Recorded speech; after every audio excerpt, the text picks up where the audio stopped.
Virtual assistants are becoming smarter, with a number of features ranging from scheduling events to navigation, and from answering questions to controlling lights.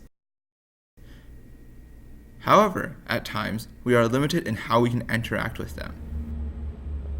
Set a meeting for 4 p.m.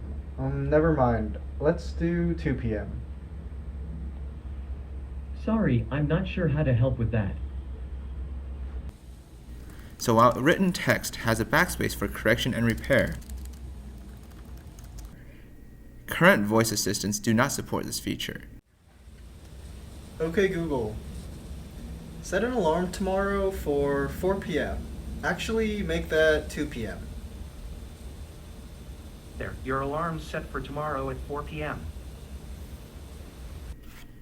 We present ScratchThat, a technique for retroactive speech repair.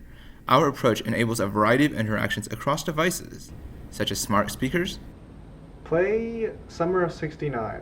Actually, Bohemian Rhapsody. Sure, here's Bohemian Rhapsody. Mobile virtual assistants. Show me pictures of the Grand Canyon. Mount Fuji. Okay, here are some pictures of Mount Fuji. To dual-purpose speech. Hey Ray, let's meet tomorrow afternoon at 3 p.m. Okay, sounds good. I think 7 p.m. would actually work better for me, though. Sure, that works. Okay, cool. Got it. Thanks. Thanks for watching. For more details, please refer to the paper.